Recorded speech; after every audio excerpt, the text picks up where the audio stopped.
My mom warned me. She's only after your money. I defended my fiancé. Then I pretended to lose everything, and her mask came off fast. Sup, Reddit. This happened about 6 months ago, and I'm finally ready to tell this story. My mother spent 3 years warning me that my fiancé was a gold digger. I defended her every single time, called mom paranoid, even damaged our relationship over it. Then I decided to test the theory by faking financial ruin. The results were absolutely devastating. I'm 34 male, a commercial real estate investor based in Austin, Texas. Not the flashy kind you see on reality shows. I'm the boring, methodical type who buys working-class rental properties and actually does the math. Started when I was 26, worked as a property manager making $32,000 a year, while living in a 400 square foot studio rent-free, saved every dollar possible. My first car was a 1998 Honda Civic with 180,000 miles that I bought for $1,800 cash. The AC only worked on the highest setting, and the passenger window wouldn't roll up all the way.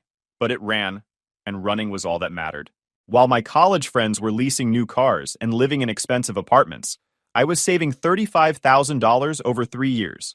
My mentor Frank taught me everything about real estate. Tyler, wealthy people don't look wealthy, he'd tell me. They look comfortable. The people who look wealthy are usually broke. Words I've lived by ever since. When I turned 26, Frank helped me buy my first property. A duplex in a working-class neighborhood.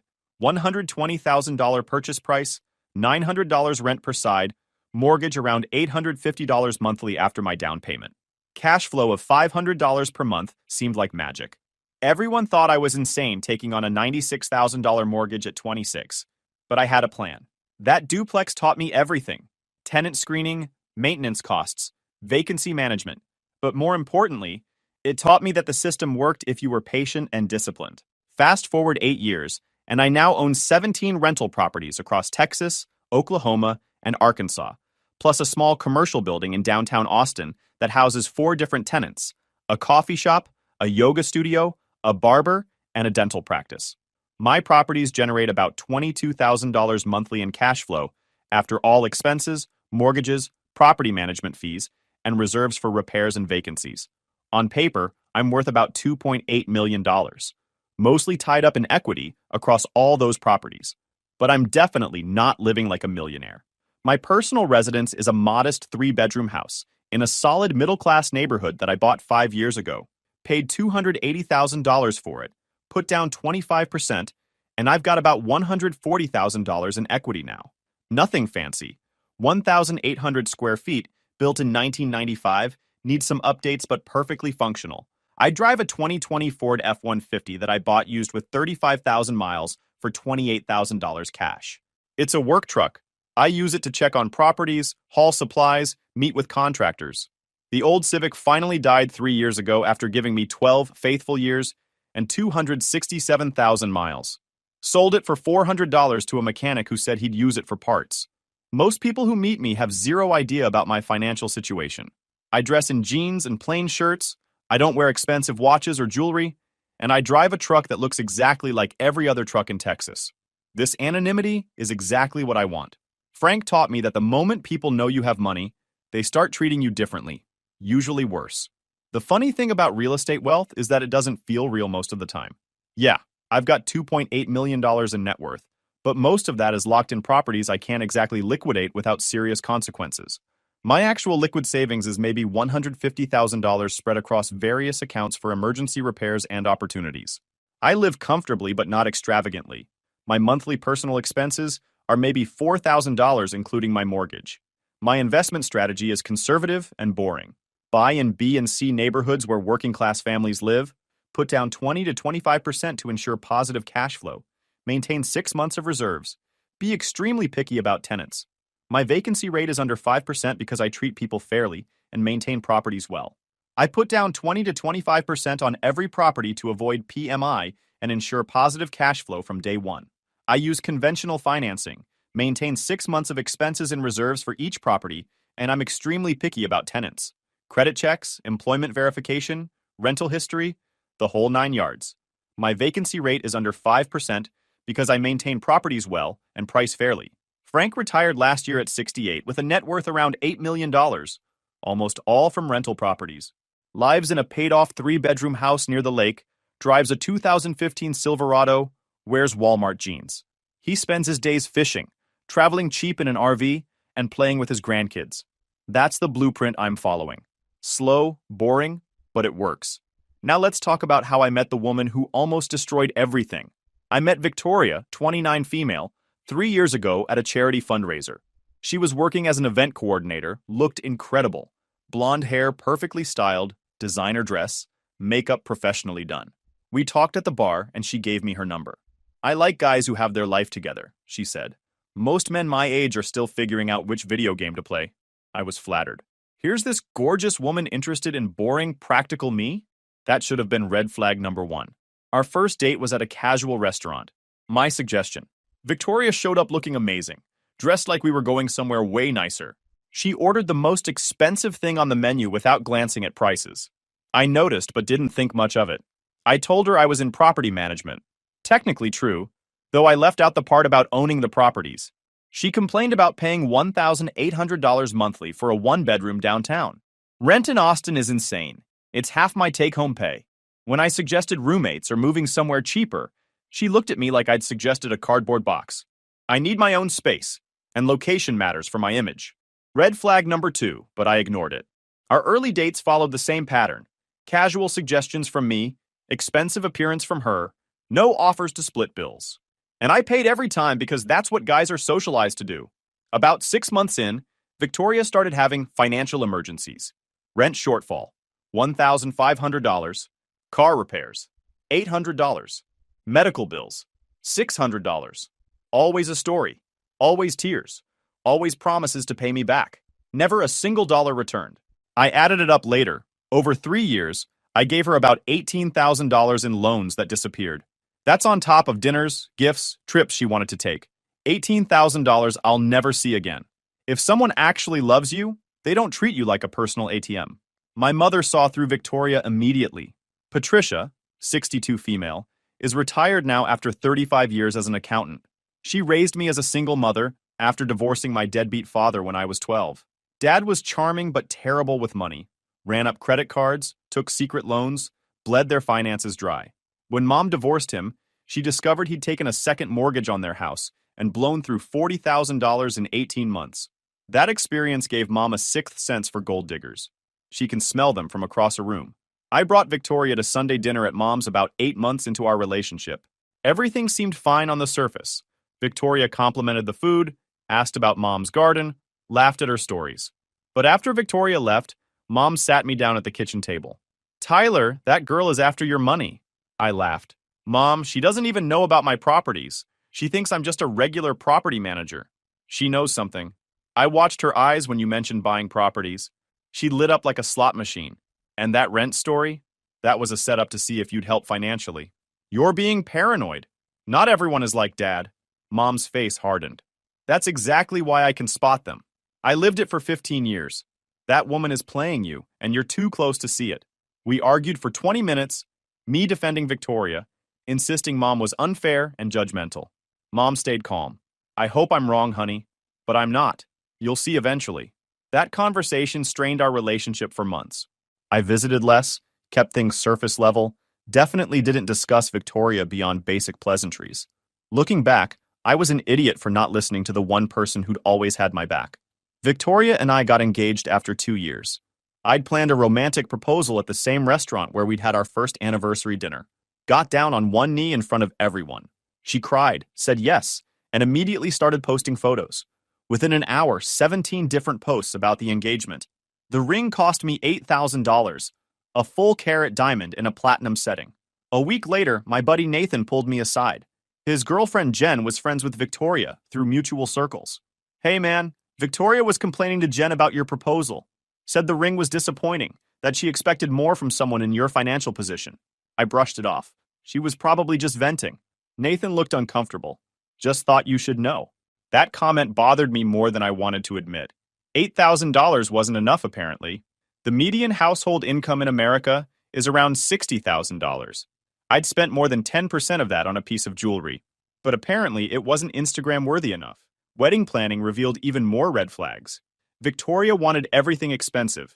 $80,000 budget for 200 guests, designer dress for $5,000, destination bachelorette party in Miami, professional videographer, 5-tier cake from a celebrity baker in Dallas. When I added it up, she wanted to spend 2/3 the price of my first duplex on a single day. Can we talk about the budget? I asked one night. We could have a beautiful wedding for half this amount. Her face went cold. Tyler, this is the most important day of my life. Don't you want it to be perfect? I want us to start our marriage on solid financial footing. $80,000 is a down payment on 2 more rental properties that could generate cash flow for decades. You and your stupid properties? Can't you just enjoy something instead of always thinking about money? She actually called the foundation of my financial security stupid. The irony of her complaining about me thinking about money was completely lost on her. Mom refused to contribute anything financially. I'm not financing that woman's fantasy when she's clearly using you. Wake up, Tyler. More arguments. More defending Victoria. More tension between Mom and me. We barely spoke for months, the longest we'd gone without talking since I was a teenager. The breaking point came 4 months before the wedding. Victoria and I were having dinner at my place. Nothing fancy, just spaghetti I'd made. She was scrolling through real estate listings on her phone. Tyler, look at this one. I walked over. It was a house in Westlake, the wealthiest neighborhood in Austin where houses start at about $2 million. This one was listed at $3.2 million. 5 bedrooms, pool, views of the hills. That's a nice house. Way out of our budget, but nice. What do you mean out of our budget? We can afford this. I stared at her. Victoria, that house costs $3 million. So, you're a real estate investor. You've got properties all over Texas. You can afford it. I own 17 rental properties that generate income. That doesn't mean I have $3 million in cash sitting around. And even if I did, why would I spend it on a house when this one is paid off and perfectly functional? Her face twisted with disgust. Because I'm not living in a middle-class neighborhood when we can afford better. What will people think? People? What people? Who cares what anyone thinks about where we live? My friends, my family, people from work, everyone. Tyler, you're a successful real estate investor. We should live like it. We should have a house that reflects your success. I don't need to prove anything to anyone. This house works perfectly fine. It's paid off, which means more freedom and less financial pressure. She slammed her phone down. You're so stubborn. Why do you insist on living like you're poor when you're not? I see the rent checks that come in every month. I know you're making good money. Why are we living like we're broke? We're living below our means so we can build more wealth. That's how this works. The goal isn't to look wealthy, it's to actually be wealthy. That's just being cheap. There's a difference between being financially responsible and being a miser who won't spend money on anything. The conversation spiraled from there. She accused me of being controlling with money, of not caring about her happiness, of being more interested in spreadsheets than our future together. I accused her of being materialistic, of caring more about appearances than substance. She stormed out around 9 p.m. and didn't come back that night. I sat in my paid-off house, in my comfortable neighborhood, and realized that Mom had been right about everything from day one. But I still wasn't ready to admit it. Not yet. That's when I decided to run the ultimate test. The next morning, I called Nathan and explained my plan. His first response was to start laughing. Dude, this is either brilliant or completely insane. I need to know the truth before I marry her. If Victoria actually loves me, she'll stick around through hard times. If she only loves my money, she'll bail the second things look bad financially. And if she bails, then I dodged a bullet before signing a marriage license. Nathan thought about it. What do you need from me? Help me sell the story. I'm going to tell her my investment partner disappeared with a bunch of money, that I'm facing foreclosures on most of my properties, that I'm basically broke. I need you to back me up if she asks around. You don't actually have an investment partner. She doesn't know that. As far as Victoria knows, I could have any business structure. I've kept the details vague intentionally. Nathan was quiet for a moment. Then, I'm in. This is going to be either really satisfying or really depressing. Probably both. That evening, I sat Victoria down in my living room with the most serious expression I could manage. I'd spent all day psyching myself up for this performance. Victoria, we need to talk. Something happened with the business, and it's really bad. Her face immediately showed concern, genuine concern, which almost made me feel guilty about what I was about to do. What? What's wrong? My investment partner disappeared. He was managing our joint accounts and apparently he's been embezzling money for months, maybe years. The properties are leveraged way beyond what I thought. I'm facing foreclosure on almost everything, and my lawyer says I'm looking at potential bankruptcy. I watched the color drain from her face. Her mouth opened and closed a few times before she could speak. You're joking. Please tell me you're joking. I wish I was. I found out this morning. The bank called about missed payments on 6 properties. When I looked into it, I discovered money's been disappearing for months. My partner vanished, can't reach him, his phone is disconnected, he cleared out his apartment. He might be in Mexico by now for all I know. How much are we talking about? How bad is this? Really bad. I might lose everything except this house. And even that's not guaranteed. I'll probably have to sell my truck. I'm going to have to get a regular job, probably 2 jobs, just to cover basic expenses and try to salvage anything from this mess. Victoria stood up abruptly and walked to the window, her back to me. I could see her shoulders tensing, her hands gripping the windowsill. What exactly do you have left? Maybe this house if I'm extremely lucky. Maybe. Everything else is probably gone. All the rental properties, the commercial building, my savings. I'll be starting over from basically zero. I might be worse than zero if there are personal liability issues. She turned around and the look on her face was something I'd never seen before. Not quite anger, not quite fear, but something calculating and cold. How did you not see this coming? How did you let someone just steal from you? I trusted him. We'd been partners for years. He managed the day-to-day operations while I focused on acquisitions. I didn't think I needed to audit every transaction. So you were just careless. That stung, even though I knew this was all fake. It was betrayal, Victoria, not carelessness. She grabbed her purse and her phone. I need some air. This is a lot to process. Victoria, I know this is shocking, but we'll get through this together. It's just money. We have each other. She gave me this look, really looked at me, and I saw something die in her eyes. I need to think. I'm going to stay at my place tonight. We can talk about this. Figure out a plan together. Tyler, you just told me you lost everything and might go bankrupt. I need space to process what this means for us, for our future, for the wedding. The wedding is 4 months away. We'll figure something out by then. Will we? Because I don't see how we can have any kind of wedding if you can't even pay your own bills. She walked out without kissing me goodbye, without hugging me, without any gesture of support or comfort. Just left me sitting there, supposedly devastated by financial ruin, and she couldn't even offer basic human compassion. That was Thursday evening. By Saturday morning, I had all the information I needed. Nathan called me at 9 a.m. Bro, you need to hear this. Jen just told me Victoria called her last night losing her mind. What did she say? Direct quote according to Jen. I'm not going to waste my prime years on a broke loser who can't manage his own money. She's already planning her exit strategy.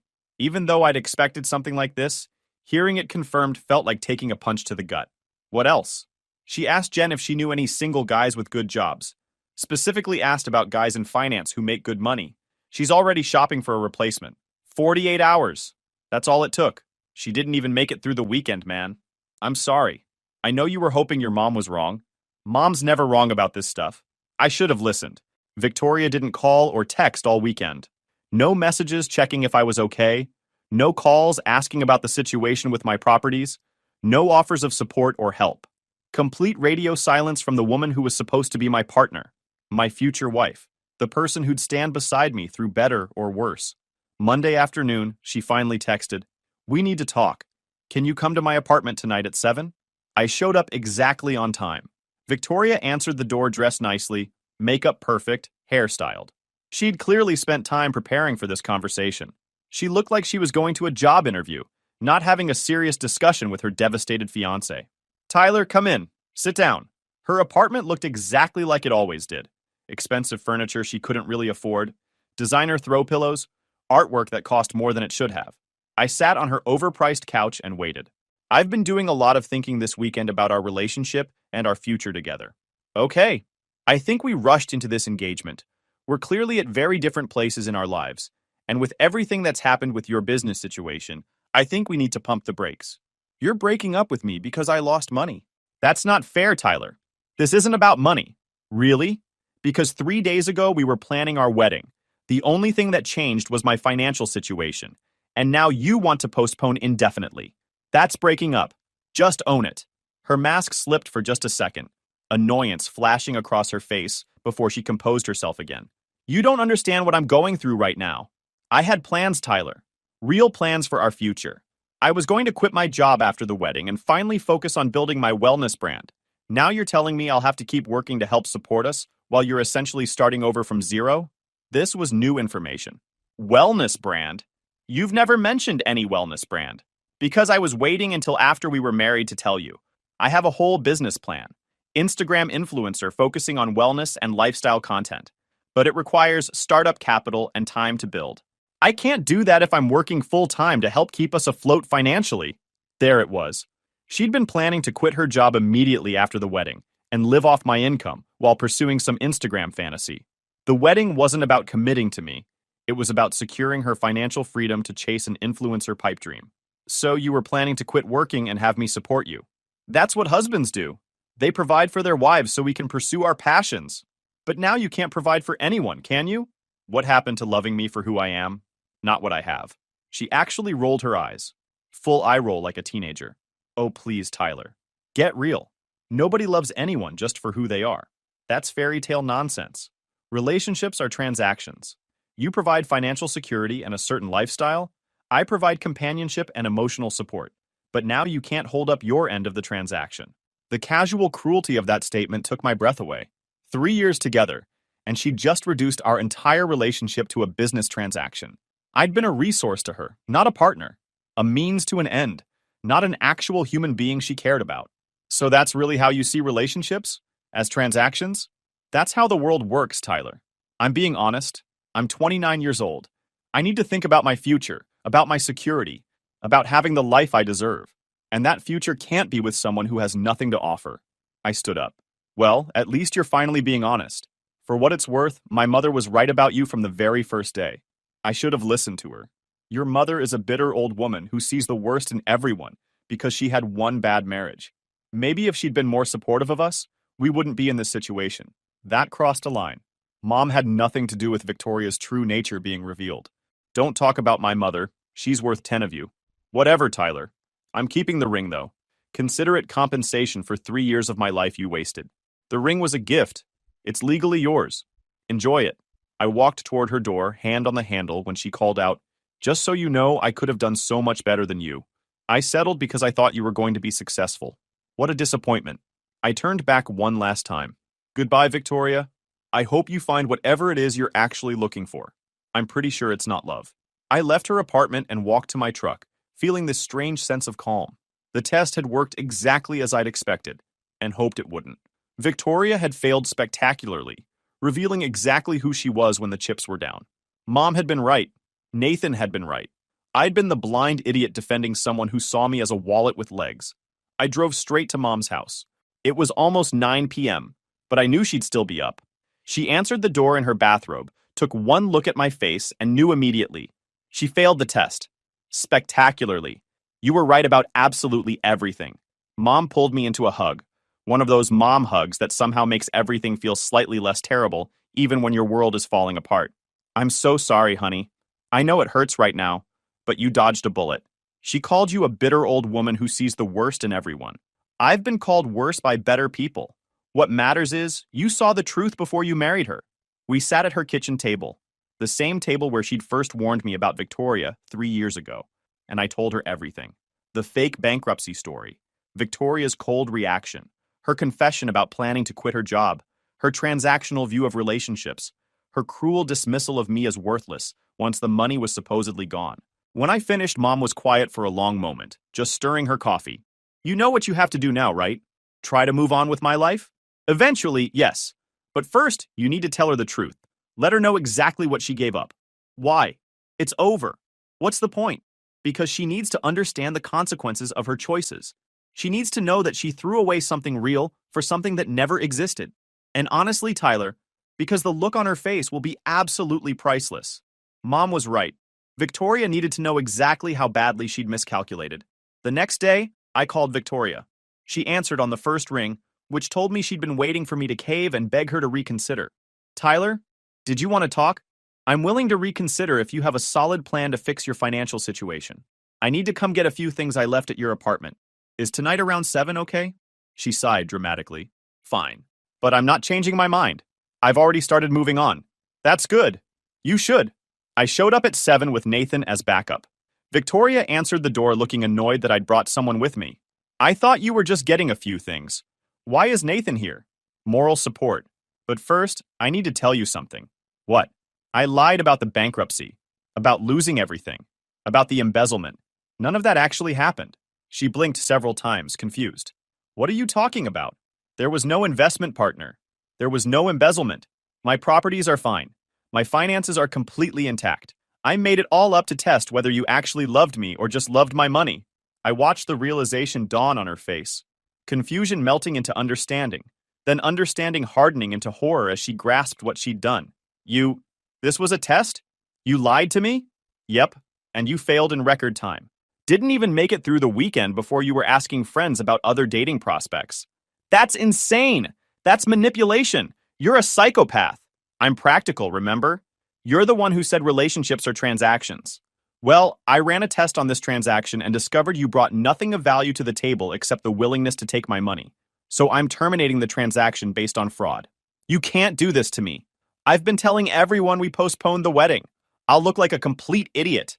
Nathan, who'd been standing quietly by the door, finally spoke up. You look like an idiot because you are one. The man bought you an $8,000 ring, planned a life with you, and you dumped him within 72 hours of thinking he was broke. That's not love. That's not even decent friendship. That's pure gold digging. Stay out of this. This is between me and Tyler. Not anymore, I said calmly. We're done. The engagement is permanently off. You can keep the ring like you wanted. Consider it payment for teaching me a valuable lesson about gold diggers. I'm not a gold digger. I just have standards. I just know my worth. Your worth is whatever some guy is willing to pay to keep you around. And I'm no longer willing to pay anything. Good luck finding your next transaction. Victoria grabbed a decorative vase from the side table and threw it at the wall next to my head. It shattered dramatically, glass flying everywhere. Get out! Both of you get out of my apartment right now. Nathan and I left quickly before she could throw anything else.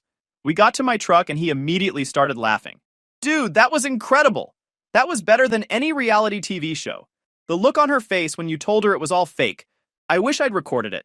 Yeah, Mom called it. She said Victoria needed to understand the consequences. Your mom is scary perceptive. Remind me never to lie to her about anything. The fallout over the next few days was entertaining and exhausting. Victoria started calling and texting from multiple numbers. I'd blocked her main number immediately, so she started using her friends' phones. The messages alternated between angry and desperate. First, she'd call me manipulative and cruel. Then she'd apologize and say she panicked, that she really did love me. Then back to angry, threatening to expose me on social media. After the seventh call from a different number, I blocked those two and set my phone to only accept calls from my contact list. She posted a long, vague message on social media about toxic people who manipulate others and dodging a bullet. Within an hour, several of our mutual friends who knew the real story called her out in the comments. By the next morning, she'd deleted the post entirely. Jen gave us regular updates on Victoria's friend group reactions. Apparently, her friends were split. Those who thought I was cruel for testing her, those who thought she was an idiot for failing so spectacularly, and those who were just enjoying the drama. Most of them think she's an idiot, Jen reported. Like, even the friends who think you were harsh admit that walking away from a financially stable guy over a temporary setback is just dumb. Especially when it turns out the setback wasn't even real. My own friend circle was unanimously on my side. Several guys admitted they'd never really liked Victoria, thought she was materialistic and high maintenance. A few asked if they could use the same testing strategy. I strongly advised against it, unless they were prepared for potentially nuclear results. Mom was completely vindicated. She didn't say, "I told you so." She didn't have to. Her expression said everything. You did the right thing, honey. Better to know now than after you're legally and financially entangled with her. I should have listened to you from the beginning. Some lessons you have to learn yourself. At least you learned this one before the wedding instead of after. About 2 weeks after the revelation, Nathan called with an update.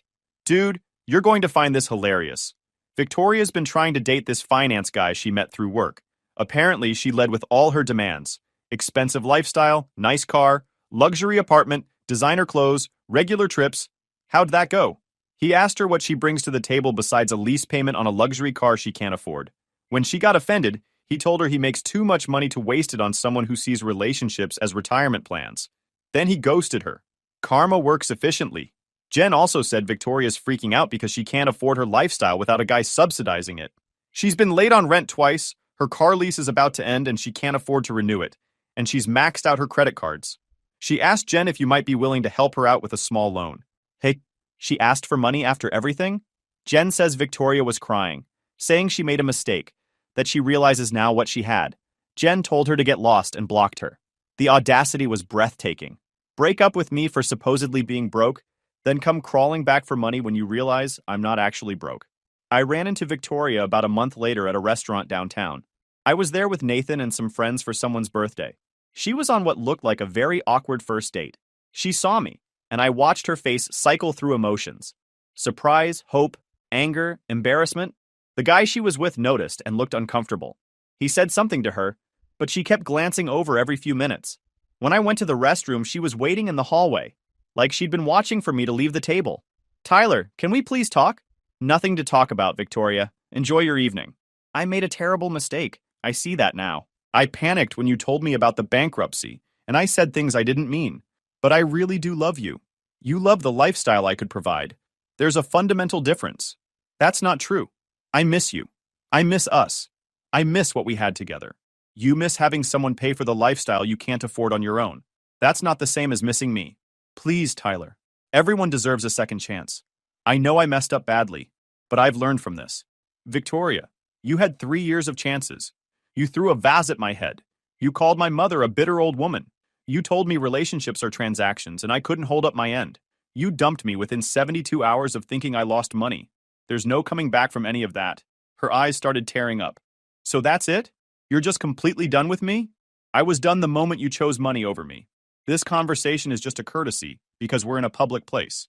Goodbye, Victoria. I walked past her back to my table. She stood in that hallway for maybe 5 minutes before returning to her date, who looked even more uncomfortable than before. They left shortly after without finishing their meals. Nathan raised his glass when I sat back down. Let me guess. Hallway ambush? She wanted a second chance. Said she's learned from her mistakes. The mistake of revealing who she really is? Apparently, life has genuinely moved on. I've focused on my properties, expanded into Oklahoma with 2 new acquisitions. The business is thriving without the constant drain of Victoria's emergencies and expensive taste. I took Mom on a 2-week vacation to Hawaii as an apology for not listening to her earlier. We stayed in a decent but not luxury resort, ate at local restaurants, hiked volcanoes. Mom kept making jokes about my gold digger detector being finally calibrated correctly. I took it in stride. She'd earned the right to tease me. I've started dating again, but much more carefully this time. I'm leading with my old used truck instead of mentioning my real estate portfolio. If someone sticks around when they think I'm just a regular property manager making decent but not great money, then maybe there's something real there. I heard through the grapevine that Victoria eventually moved back to her hometown in Oklahoma. Her social media went from aspirational lifestyle content to basically nothing. Last I heard, she was working retail and living with her parents at 30 years old, still dreaming of becoming an Instagram influencer despite having 847 followers. Part of me feels bad about how things ended.